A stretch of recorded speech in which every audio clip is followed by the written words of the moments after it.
आज हमारे साथ एक ऐसे एक्टर जुड़े हुए हैं जिन्होंने अपने किरदारों के द्वारा दर्शकों में एक अलग ही पहचान बनाई हुई है। वो चाहे बाजीराव मस्तानी हो, डकैत हो, या आज के अभी दौर में चल रहा हो टाइटन हो, जिन्होंने अपने किरदार के रूप में हर बार एक अलग तरीके का अलग वैभव दिखाया है और हर बार दर्शक इनसे इन्हें प्यार ही मिला है। तो आज हमारे संग जुड़े हुए हैं Vaibhav in conversation presented by reborn India films.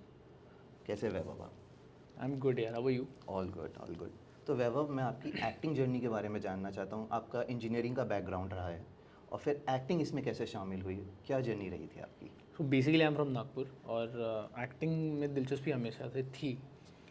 But जैसे होता है ना कि एक मिडिल क्लास फैमिली में होता है कि भाई पहले आप एजुकेशन कंप्लीट कर लो, उसके बाद आपको जो भी करना है करो।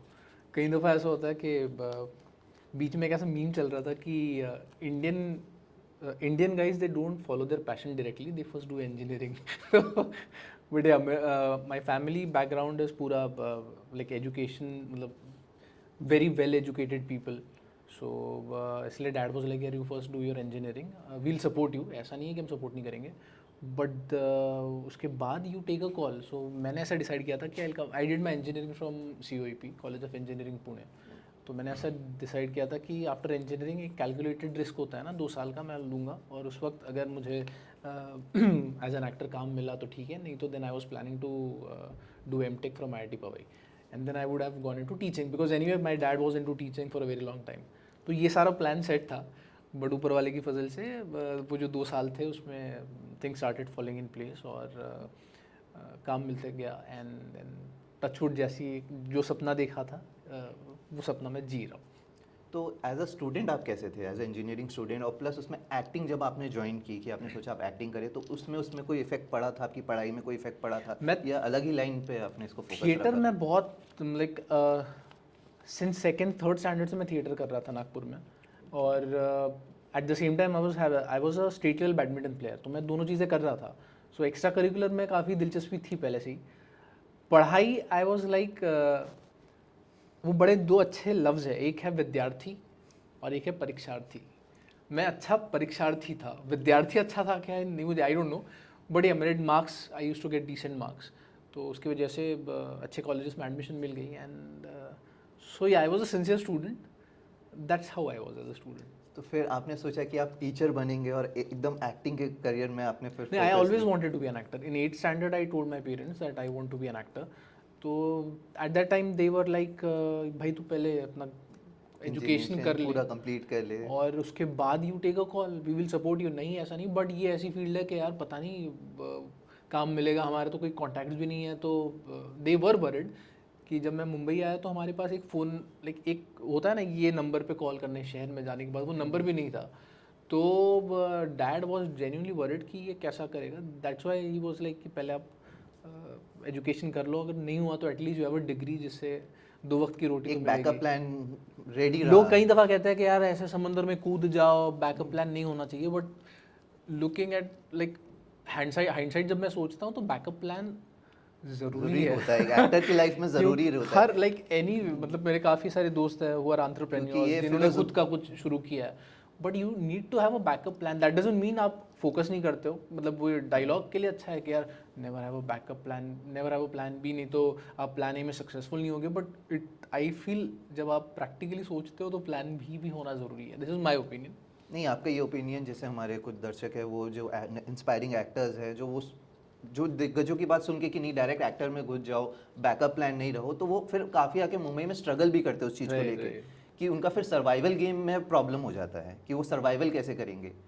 आपके पास आपका काम है, आपकी कला है, लेकिन एक सर्वाइवल के लिए भी आपको एक बैकअप ज़रूरी है। तो आपका ये इंस्पिरेशन उनके लिए काफ़ी हेल्प करेगा कि नहीं यार, जब आपके तरफ से ये आ रहा है कि नहीं, एक बैकअप प्लान अपनी एजुकेशन को भी मायने रख के चलो, आज के डेट पे वंस बहुत बहुत वंस यू ज़रूरी है। फील कि अब सेट हो गए हो आप तो अलग बात है, बट इनिशियल फेज में तो आपको गारंटी तो नहीं रहती है ना, कि एक तो एक फील्ड बड़ी अलग है, और इसमें your best friend is insecurity, क्योंकि आपको पता नहीं है कल क्या होने वाला है आपके साथ। सो या तो जब आप अपनी स्ट्रगलिंग कर रहे थे, जब आप मुंबई में आए, तो किसी वक्त ऐसा लगा यार छोड़ दूं या गिव अप कर दूं? कभी कुछ इतना प्रेशर आ गया हो कि आपको लगे कि नहीं यार अब नहीं हो पा रहा है, कुछ ऐसा हुआ? छोड़ दूँ ऐसा तो नहीं लगा था, लेकिन हाँ कई दफ़ा ऐसा होता है ना, आप टूट जाते हो। जब मुंबई मैं I tell you my journey has been from Nagpur to Pune to Mumbai, तो तीनों शहर ड्रास्टिकली डिफरेंट है। नागपुर में पेस इतनी ज़्यादा नहीं है, पुणे में नागपुर से कंपैरिजन में ज़्यादा है, और मुंबई तो मतलब भागते ही रहता है। सो जब आप पहली दफ़ा मुंबई में आते हो तो एक होता है ना कि ये शहर आपको एक्सेप्ट करते हैं और आप इस शहर को एक्सेप्ट करते हो, ये जो इक्वेशन है वो जद्दोजहद काफ़ी दिनों तक चलती रहती है। सो ट्रैवलिंग इन मेरा my first I use to stay in Andheri, और मेरे नाटक की रिहर्सल होती थी प्रभा देवी में। सो लोकल का वो जो ट्रैवल था, वो guy from Nagpur, I had never experience what local is. So वो इनिशियल स्टेजेस काफ़ी चैलेंजिंग होते हैं, but I feel rather than struggle I call it a persuasion, क्योंकि किसी ने ज़बरदस्ती नहीं की थी कि जा हीरो बन भाई, तुझे हीरो बनना ही है। मेरा शौक था, मुझे आना था। सो चैलेंजेस काफ़ी थे, कभी कभी ऐसा लगता था कि यार कहाँ मतलब कंफर्टेबल नहीं हूँ मैं, क्योंकि स्पेशली आप जब फाइनेंशियली सिक्योर नहीं होते हो ना, तो काफ़ी दिक्कत आती है, पैसा बहुत ज़रूरी है। तो वो initial stages yes they were quite challenging, but मैं ना ये सॉफ्ट स्टोरीज़ में ज़्यादा बिलीव नहीं करता हूँ कि यार आप, जैसे मैंने कहा था मेरा सपना था, मुझे पूरा करना था, बट ये शहर ऐसा है ना मुंबई की, जब आप पहली दफ़ा यहाँ आते हो तो आपको लगता है कि भाई मैं यहाँ जी पाऊँगा नहीं पाऊँगा, but somehow it makes you fall in love with it. और एक लिमिट के बाद अगर आप मुंबई में रहे हो तो यहाँ का वर्क कल्चर आपको दुनिया में कहीं नहीं मिलेगा, और यहाँ का एक जो एटीट्यूड होता है लोगों का, वो इतना प्यारा है, and at any time you can just get any thing done. ये सिर्फ मुंबई में होता है। ऑफकोर्स यू हैव, लोग कहते हैं कि ट्रैफिक के चैलेंजेस है, रियल एस्टेट के सर्टन चैलेंजेस हैं, बट अगर आप कुछ सालों तक यहाँ रह जाओ तो यहाँ का कल्चर, आप कहीं भी चले जाओ दुनिया के किसी भी कोने में, यहाँ का culture you always miss the work culture, specially the best work culture मेरे हिसाब से इज़ इन मुंबई।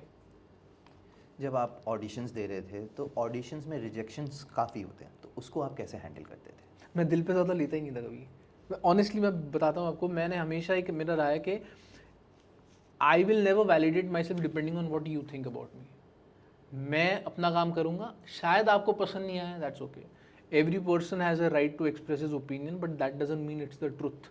तो रिजेक्शन ज़्यादा दिल पे कभी मैंने लिए नहीं थे, क्योंकि बचपन से एक क्लैरिटी थी, मॉम ने कहा था हर कोई प्यार नहीं करेगा तुमसे, some people might like you, some people might not. So ये कभी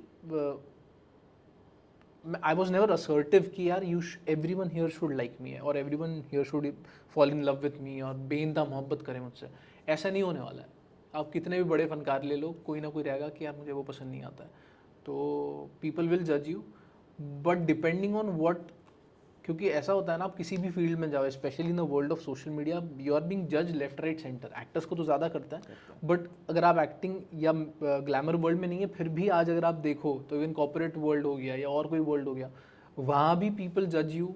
तो पीपल के जजमेंट पे अगर आप खुद के वैलिडेशन करने लगोगे तो आप तो भाई डिप्रेस मौत मरने वाले हो।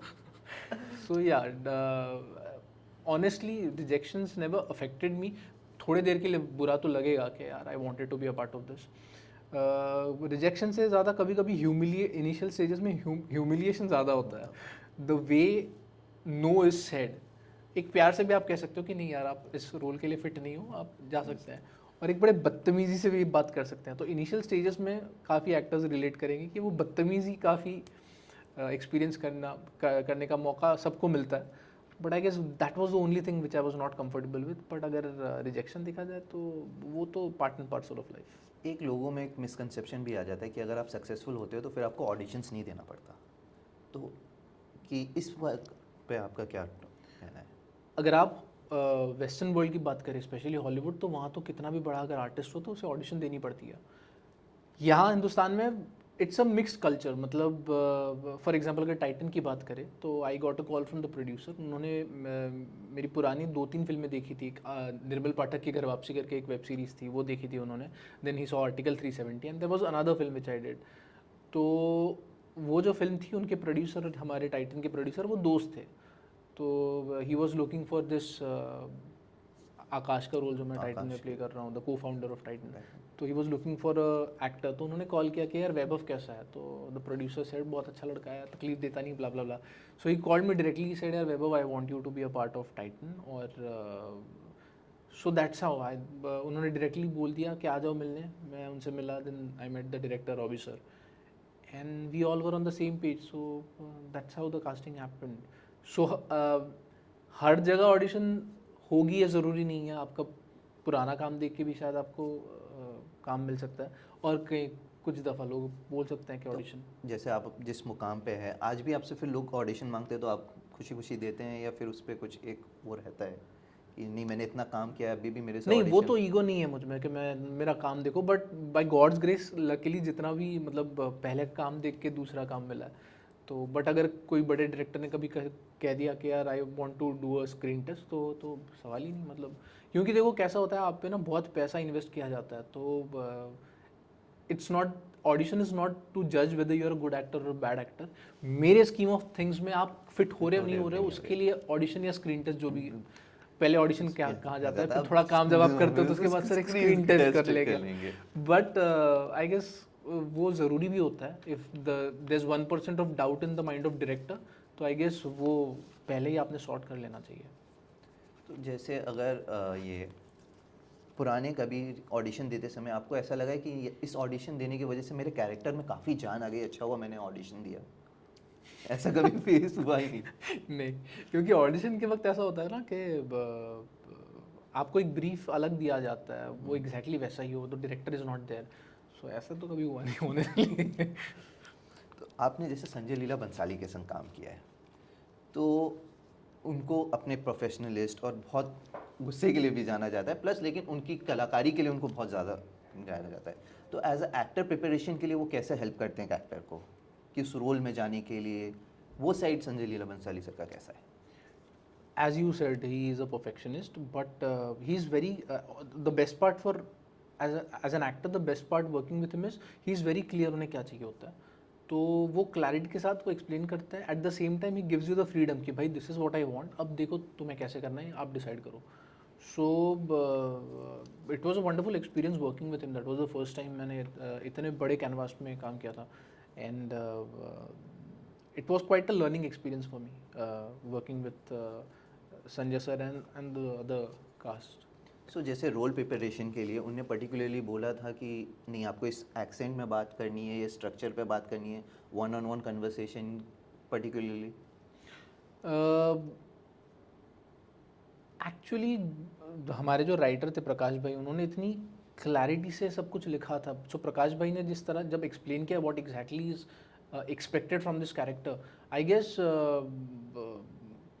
टचवुड वो समझ गया, and we were on the same page, so it was not like कि मैं कुछ अलग कर रहा हूँ and sir wanted something else.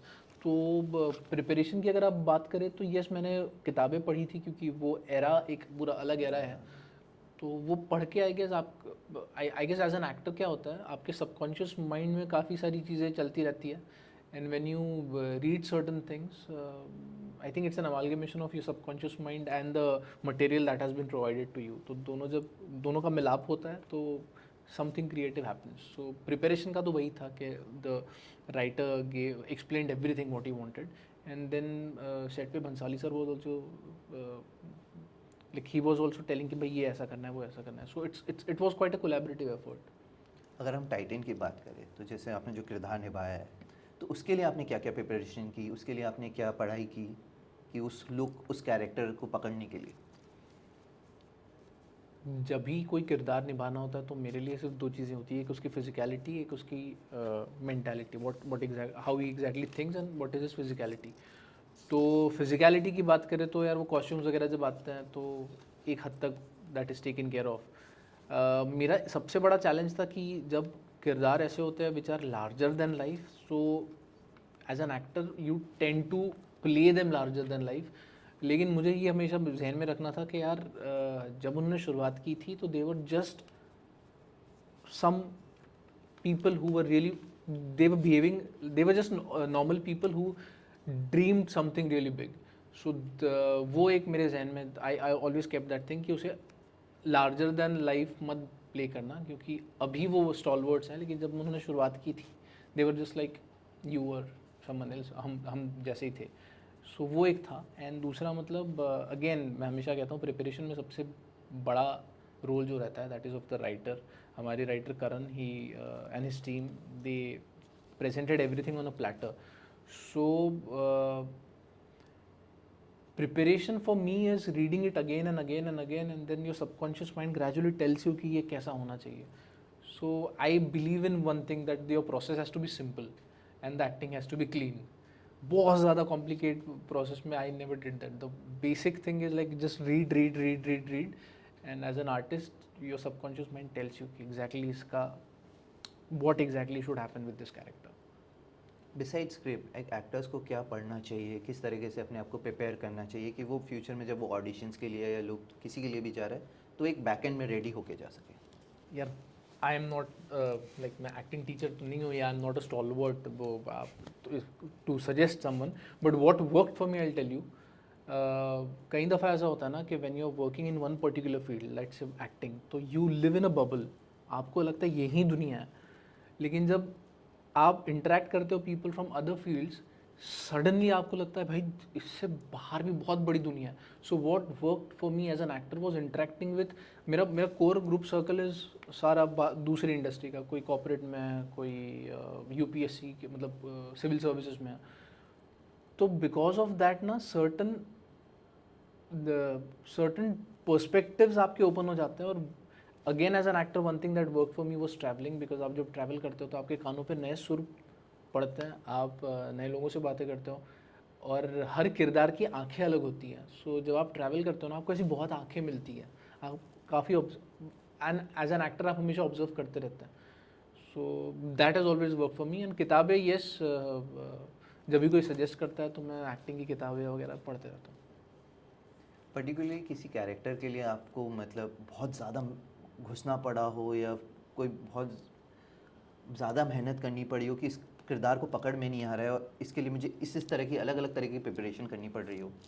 Article 370 में जो किरदार था सीआरपीएफ का, तो वो फर्स्ट हैंड एक्सपीरियंस कभी था नहीं, like when it comes to the physical activities which those guys do.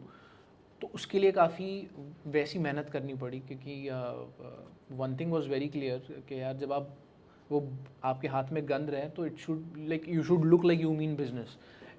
ऐसा ना हो कि पिस्तौल ऐसे ही खेलने वाले पिस्तौल लेके खड़ा है. So we had some retired commandos जिन्होंने हमें ट्रेन किया था. So I will remember that experience, क्योंकि उसमें genuinely I put extra efforts to look like a guy from army. So वो definitely preparations, that was the first project जिसमें apart from script and all physical transformation के लिए या फिर physical training भी काफ़ी इन्वॉल्व थी. अगर ये टाइटन की बात की जाए तो इसमें इसको करते समय किसी सीन पे या जब आपने इनके बारे में पढ़ा या कहीं आपको ऐसा लगा कि यार ये तो बहुत अलग तरीके का है, मतलब मैं इसमें कनेक्ट कैसे करूं अपने किरदार को, वैभव कैसे लेके आऊँ इसमें? नहीं पता है, मोर देन दैट मुझे ऐसा तो कभी लगा नहीं, बट टाइटन शूट करते वक्त एक ऐसा सीन था जिससे मैं बहुत ज़्यादा मुतासिर हूँ आज भी, क्योंकि I learn a lot from that scene. वहाँ ऐसा था कि वी फेल्ड, घड़ी बनाते बनाते आप कभी ना कभी तो फेल होने ही वाले हैं. तो we failed and there was a scene where we celebrate the failure. I guess that is a very important takeaway. और आई लर्न सो मच. वो मोमेंट हमेशा मेरे जहन में रही और आगे भी रहेगी, क्योंकि ऐसा नहीं है कि जब आप आगे मैं काम करूँगा या कोई भी फील्ड में जब कोई भी काम करता है तो हमेशा सक्सेस तो नहीं मिलने वाला है. तो कभी अगर आपकी फिल्म पिट गई तो your when I mean celebrate the failure as well, it doesn't mean कि चलो पिट गई अभी मज़ा आएगा. It's not like that. You are celebrating the effort that you have put behind that.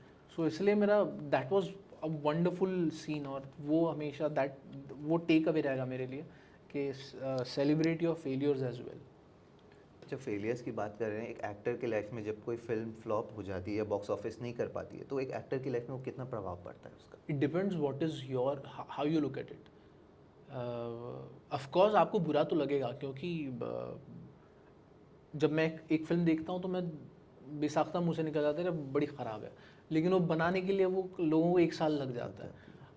तो that is you need to understand, you can't blame the audience कि आपको पता है मैंने 1 साल मेहनत की थी. उनका लेना देना नहीं है. लाइक हम पैसे दे रहे हैं, हम 2 घंटे में हमें आइदर मज़ा आया, पसंद आई या नहीं आई. सो अगर आपको ऐसा एक्सपीरियंस है कि आवाम को आपका एक प्रोजेक्ट पसंद नहीं आया जो आपको दिल के बहुत करीब था, तो I guess just deal with it, like it is part and parcel of life कि पीपल विल जज यू, पीपल विल से कि आपका ये काम मुझे पसंद नहीं है, आपका ये काम पसंद आया। सो आपको you have to take it in your stride. मतलब अगर डिप्रेस हो जाओगे उसमें तो then you are in wrong field, क्योंकि हमेशा आपको हर इंसान आके तो ये नहीं कहेगा क्या आँखें हैं, क्या खूबसूरती हैं, क्या काम करते हो, क्या फनकार हो, ऐसा नहीं होने वाला है।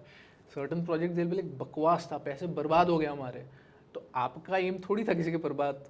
From day one you like will make a good film, लेकिन नहीं हुई फिल्म, ऐसा होता है। So for me what help the most was meditation and yoga kriya. That has always help me to deal with success and failures. वो आपको एक stable mind देता है। जब आप एक ऑथराइज लेजेंडरी रोल प्ले करते हैं, जैसे आपने बाजीराव में किया, यहाँ पे टाइटन में किया, तो उस रोल को प्रिपेयर करने के लिए जैसे उन लोगों का परसेप्शन एक माइंड में ऑडियंस के बना रहता है, तो उसको एज इट इज़ दिखाना आपके लिए कितना चैलेंजिंग हो जाता है, और प्लस उसमें इम्प्रोवाइजेशन के कितने चांसेस रहते हैं? टाइटन में जो था वो जितने भी किरदार थे, रियल लाइफ किरदार, उनके बारे में ज़्यादा ऑनलाइन पे चीज़ें अवेलेबल नहीं थी। So in a way it was easier for us, क्योंकि लोगों के जहन में बिहेवियरल पैटर्न नहीं था किसी भी किरदार का कि ये कैसे बर्ताव करते हैं। ऑफकोर्स टाटा के जो इनसाइडर्स थे उनको पता था, बट आवाम को नहीं पता था, ऑडियंस को नहीं पता था। But when it comes to certain characters like say Chimaji अप्पा, चिमाजी अप्पा का तो कैरेक्टर। लोग उन्हें भगवान मानते हैं, तो उस वक्त डेफिनेटली एक रिस्पॉन्सिबिलिटी होती है कि यार आप कुछ ऐसा ना कर दें जिसकी वजह से लोगों के भावनाओं को ठेस पहुँचे। वो एक रहता है, and you can not improvise much when there are certain characters, क्योंकि उनकी एक लाइफ जर्नी रही है, लोगों ने वो उसके बारे में पढ़ा है, देखा है। तो improvisation to a certain extent you can as an actor, but you can't एक लिमिट के बाद अब लिबर्टी नहीं ले सकते अगर वो रियल लाइफ कैरेक्टर है। When it comes to fictitious characters you can.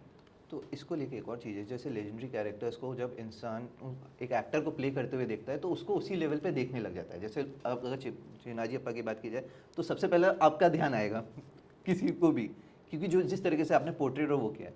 तब अगर वैभव खुद कुछ अलग तरीके का निभाता है या कुछ उससे गलती हो जाती है तो लोगों का नाराज़गी उस कैरेक्टर की वजह से उस पर और ज़्यादा हो जाता है।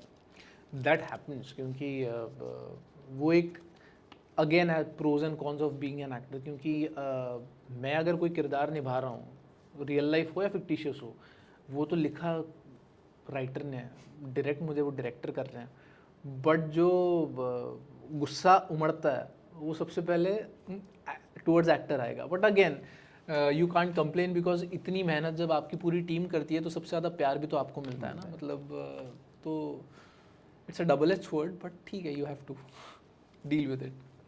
अगर हम मराठी सिनेमा की बात की जाए तो थिएटर बहुत बड़ा इंपॉर्टेंट रोल प्ले करता है एक एक्टर को बिल्डअप करने के लिए मराठी सिनेमा में, तो उस पर आपका क्या कहना है? I am blessed to be born and brought up in this state where theatre culture is phenomenal. मतलब बचपन से we were encouraged to do theatre, तो मैं प्लेस करता था। और आई गेस थिएटर क्या करता है, आपको एक नॉब देता है एज एन एक्टर की इंटेंसिटी, वॉल्यूम, लाउडनेस आप बढ़ा सकते हो, घटा सकते हो। और that is the best teacher, I guess theatre is the best acting teacher. और जितने भी लोगों ने थिएटर किया, अगर आप कभी उनसे सवाल पूछोगे कि what is your first love, everyone will say that theatre is my first love. बहुत सीखने का मौका मिला। I did my engineering in Pune, so 4 साल I was doing theatre in Pune. I was doing English, Marathi, Hindi theatre at the same time, और engineering भी कर रहा था। So but I guess those 4 years were the best years of my life. वहाँ सीखने का भी बहुत मौका मिला। I got to interact with some of the stalwarts. One was Mr. Amin Sayani, जब मैं पुणे में था, सो उनके साथ भी फॉर अ ब्रीफ पीरियड काम करने का मौका मिला। So theatre, I guess I owe everything to theatre, क्योंकि वो आपको एक कुछ ऐसा दे जाता है जो आप ज़िंदगी भर साथ रखते हो। और अगर आप उसे if you can be a student forever, I guess I rather I put it in this way that वो विद्यार्थी दशा जो होती है वो ज़िंदगी भर कंटिन्यू रखने में हेल्प करता है थिएटर। जैसे एक और चीज़ का मिसकंसेप्शन भी है कि जैसे थिएटर्स एक्टर्स को बोलते हैं कि जब आप कैमरा पे करते हो तो आप लाउड एक्टिंग करने लग जाते हो, कैमरा में एक सटल एक्टिंग होनी चाहिए। तो उस चीज़ को कैसे कवर किया जाए? आप थिएटर पे कर रहे हो तो आप उसको एकदम एक्सपैंड कर सको, और जब आप कैमरा के लिए करने जा रहे हो तो आप उसको फिर उसी समय उस एक्टिंग को उस लेवल पे कंट्रोल कर सको।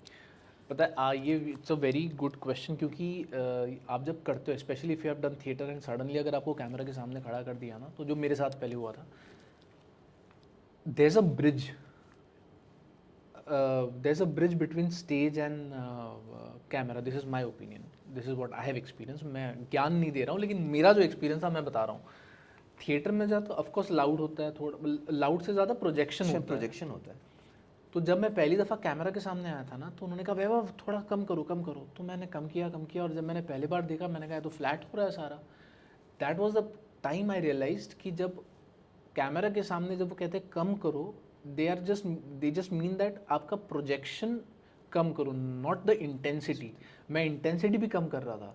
So the biggest difference in stage and camera is, stage पे जो प्रोजेक्शन होता है वो लाउड होता है, बट जो इंटेंसिटी होती है वो कैमरा के सामने भी वही होनी चाहिए, सिर्फ आपका जो प्रोजेक्शन है और लाउडनेस है वो कम ज़्यादा होगा, रादर कम होगा।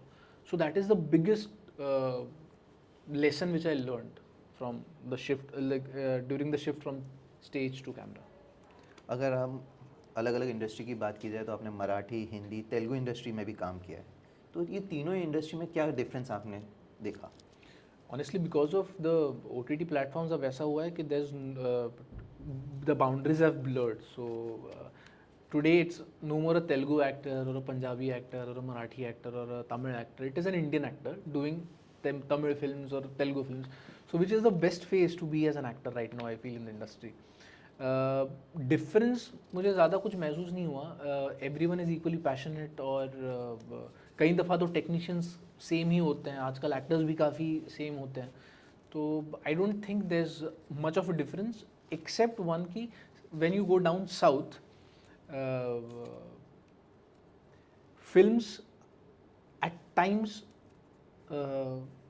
it's not just mode of entertainment for them, it's something very close to their heart. Up north, films are a mode of entertainment, but down south, it is something which is very very very special. So south में तेलुगु की बात अगर करूँ तो वहाँ एक अलग passion होती है, बहुत अलग प्यार है वहाँ फिल्मों के प्रति। तो it's nice working there as well. As a actor उस चीज़ को कभी कोई मतलब डिफरेंस आता है कि अगर आप किसी अलग रीजनल लैंग्वेज इंडस्ट्री में काम कर रहे हो, एज एक्टर उसमें कुछ डिफरेंस होता है? मेरा अगर आप तीन इंडस्ट्रीज़ की बात करें, हिंदी, मराठी एंड तेलुगु, तो तीनों लैंग्वेजेस मुझे आती है। तेलुगु में आई am not that fluent, but जब मुझे स्क्रिप्ट आती है, बेसिक तेलुगु मैं बोल सकता हूँ, तो जब स्क्रिप्ट आती है तो I can be fluent. Marathi Hindi में फ्लुएंट था, तो आई गेस मुझे कभी ऐसा एक्सपीरियंस नहीं हुआ।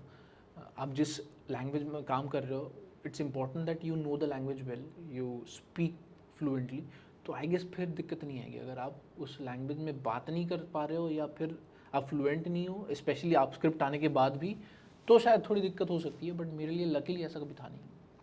एक्सप्रेशन वाइज या किरदार वाइज कोई डिफरेंस होता है एक्सेप्ट फॉर लैंग्वेज की? अगर मराठी सिनेमा है तो मुझे इस लेवल तक इतना एक्सप्रेशन या वैसा मूड ऑफ वो दिखाना है, या हिंदी है तो इसमें मेरे को ऐसे दिखाना है, तेलुगु है तो मुझे उस लेवल पे थोड़ा दिखाना है, ऐसा कुछ है? नहीं, it's not about the language, it's about the director. कोई भी जब डायरेक्टर रहता ना, he has a rhythm in his mind. तो अगर मैं एग्जांपल दूं तो आप बाजीराव मस्तानी का जिक्र कर रहे थे, तो बाजीराव मस्तानी में जो रिदम था, जो स्केल थी, उस तरह का अगर एक्ट। उसके बाद मैंने निर्मल पाठक की घर वापसी, एक बड़ी खूबसूरत वेब सीरीज़ है, उसे ऑफकोर्स टाइटन इतना प्यार पॉपुलैरिटी नहीं मिली, लेकिन बट काफ़ी अच्छी जिन लोगों ने देखी उन्हें देखी है, बहुत पसंद आई है। मज़ा आई। सो निर्मल पाठक के जो हमारे डायरेक्टर है राहुल, तो उनकी एक अलग एक स्कीम ऑफ थिंग्स अलग था उसका। तो you as an actor it's important that you fit in that scheme of things. तो बाजीराव में जिस तरह से अगर मैं काम कर रहा था, उस तरह से अगर मैंने निर्मल पाठक में किया होता तो शायद वो something would have been off, या निर्मल में जो कर रहा था वैसा अगर बाजीराव में जाके करता तो it would have been off. So it's not about the language और the film industries, it's about the director, उनका विजन। और एक डायरेक्टर को पता होता है कि मुझे मेरे ये पर्टिकुलर प्रोजेक्ट में एक रिदम, ये पेस, डायलॉग डिलीवरी की ये इंटेंसिटी और ये एनर्जी एक्टर से एक्सपेक्टेड है। तो आप उस सेट पे आपको वैसे अगर आप नहीं करोगे तो you will be the odd man out. So as an actor it's your challenge कि आप अलग अलग डायरेक्टर्स के साथ काम करते वक्त उनके जहन में क्या एनर्जी है इस कैरेक्टर की, और इन टोटलिटी क्या एनर्जी और क्या स्पीड है डायलॉग डिलीवरी की या इन जनरल, वो आप परखे और उस तरह से आप, because ultimately director is the captain of the ship.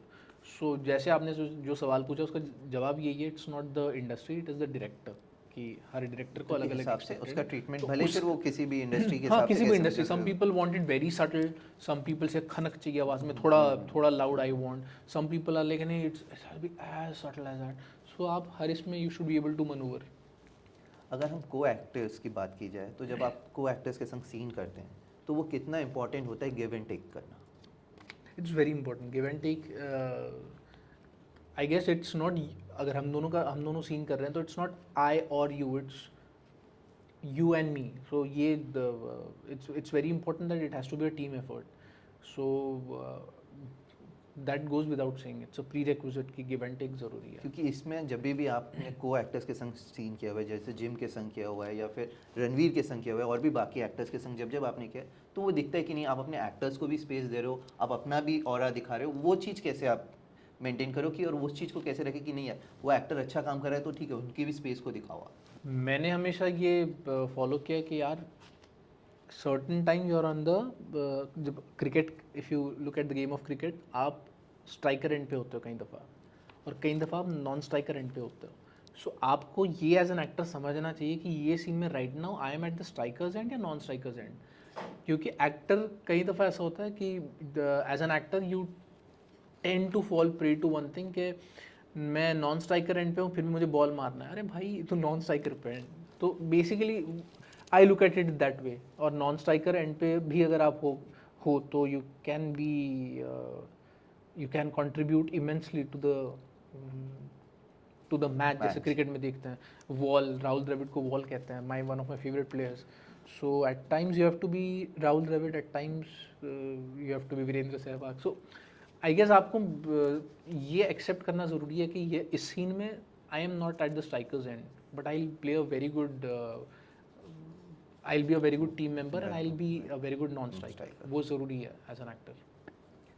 आप फिल्म फेस्टिवल्स के बारे में क्या कहना चाहेंगे. जैसे फिल्म फेस्टिवल्स लोग अब फिल्म्स बना के फेस्टिवल्स में भेज रहे हैं और वो काफ़ी टच तक लोगों के पास पहुंच रही है. इंडिपेंडेंट फिल्म मेकर्स फिल्म्स लेके जा रहे हैं रादर देन अब स्टूडियो से इंडिपेंडेंट फिल्म्स भी काफ़ी ग्लोबल लेवल पे लोगों को दिख रही है. तो उस पर आपका क्या कहना है. I think it's a blessing, क्योंकि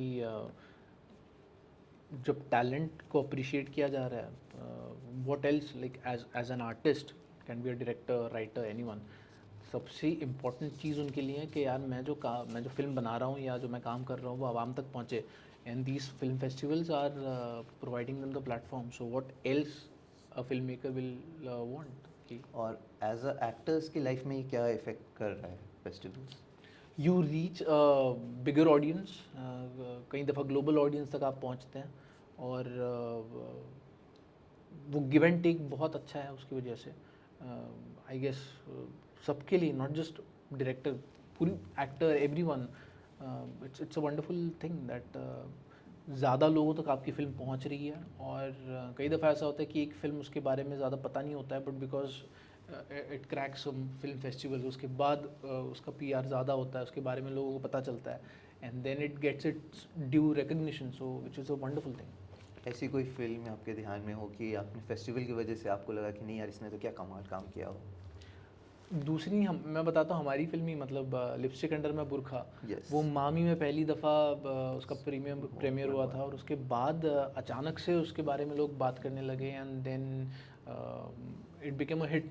सो फेस्टिवल का तो मैंने खुद से एक्सपीरियंस किया है कि वहाँ जब काफ़ी the right people watch the film and suddenly it gets its due.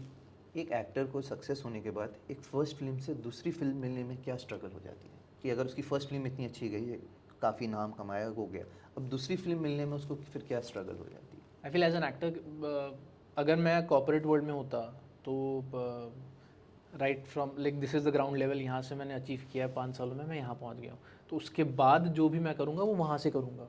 As an actor क्या होता है, this is a ground level. आपकी एक कोई फिल्म है जिसने आपको यहाँ ला के रख दिया है. सेकेंड फिल्म यहाँ से नहीं शुरू होती, वो again you have to come down. Down. So this is the life of an actor. आज के माहौल में पीआर का क्या रोल रह गया है और सोशल मीडिया क्या इन्फ्लुएंस करती है, क्योंकि जैसे आप खुद भी काफ़ी रील्स वगैरह बनाते हैं और आपकी ऑडियंस आपको काफ़ी प्यार देती है और आपका कंटेंट भी उनको काफ़ी पसंद आता है, तो उस पर आपका क्या कहना है? It's very important. मतलब आई एम एन इंट्रोवर्ट, तो मैं ज़्यादा सोशलाइज नहीं करता हूँ. वो प्रेशर आ जाता है मुझे कि पार्टीज़ में जाना, ये करना. But I won't deny the fact, I will not deny the importance of PR, क्योंकि आप जो काम कर रहे हैं वो आवाम तक जाना ज़रूरी है. आप दैट विल हेल्प यू. आप ये नहीं कह सकते कि मैं घर पे ही बैठूंगा यार. Even though I love doing that, but you have to get out. You have to tell people that these are my projects. ये मेरी वेब सीरीज़ आई है, आप जाके देखें. So through media, it goes to the audience, and I guess it's very important. You can't deny the importance of that. और I guess I'm following that. कि तो एक वो जो थिक लाइन होती है कि आप एक कंट्रोवर्शियल में ना आ जाए अपने कंटेंट या उसके बीच में, वो कब देखना पड़ता है कि एक्टर को कि आप अपनी सीमा ना लांघ जाए या अपने दर्शकों को दुखी ना करे उस चीज़ को लेके, उस चीज़ पे आपका क्या? आई गेस वो हर इंसान का, it depends on the character of every individual. मतलब आप जिस तरह से सोचते हैं, आप जिस तरह के व्यक्ति हैं, आप वैसे ही एक लिमिट के बाद आप फेक नहीं कर पाओगे कि मैं बहुत अच्छा हूँ, बहुत अच्छा. आपका असली रूप कहीं ना कहीं बाहर निकलने वाला है. सो आपका जो सवाल था कि ऑडियंस को हर्ट कैसे ना करे, आई गेस इसका जवाब मेरे पास नहीं है. बिकॉज यू नो, हर एक किरदार, हर एक इंसान अलग है. वो उसके हिसाब से अपना सोशल मीडिया या उसका जो भी इमेज है वो पोर्ट्रे करेगा. Some people might like it, some people might not like it. So just be yourself. Next आपके अपकमिंग प्रोजेक्ट्स क्या हैं? I have a beautiful Hindi film which I completed. It's called Bebinka. So that's in the post production stage, and there's another web series जिसके बारे में भी जिक्र हो रहा है. तो I guess I might sign that soon. So ये दो projects I'm really looking forward to. Thank you ever for being part for the rewind in conversation. It Thank was you, a thank great help कि आपने अपने इस चीज़ को लो audience तक पहुंचाया, जो अपकमिंग एक्टर्स है उनकी हेल्प की कि कैसे वो अपने करियर में आगे बढ़ सकते हैं इस चीज़ को लेकर. Thank you so thank much. You. Lovely talking to you. Thank you. Thank you.